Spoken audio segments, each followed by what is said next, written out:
मुल्क भर में सर्दी के डेरे हैं। गिलगित के पहाड़ी इलाकों में गुज़श्ता 3 रोज से बर्फबारी का सिलसिला वक्फे से जारी है। स्कर्दू, लेह और आस्तोर में पारा -11 डिग्री तक गिर गया है। बलूचिस्तान में भी सर्दी की शिद्दत बरकरार है। कराची में तेज हवाओं का सिलसिला अब थम गया है। कम से कम दर्जा हरारत 12 डिग्री सेंटीग्रेड रिकॉर्ड किया गया। मुल्क भर में कड़ाके की सर्दी, कहीं बारिश तो कहीं बर्फबारी।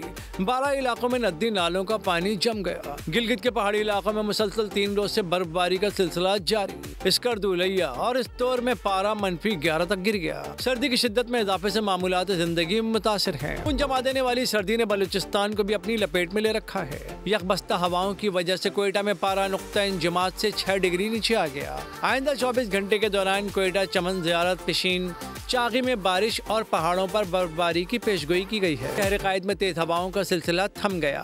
आज मौसम सर्द और खुश्क रहने का इम्कान है। कम से कम दर्जा हरारत 12 डिग्री सेंटीग्रेड तक रिकॉर्ड किया गया। महकमा मौसमियात ने आइंदा 24 घंटे के दौरान लाहौर, इस्लामाबाद, पेशावर, कश्मीर और गिलगित बल्तिस्तान समेत मुल्क के बेशतर इलाकों में मौसम सर्द और खुश्क रहने की पेशगोई की है। सब्सक्राइब करें और बेल दबाएं ताकि कोई खबर रह न जाए।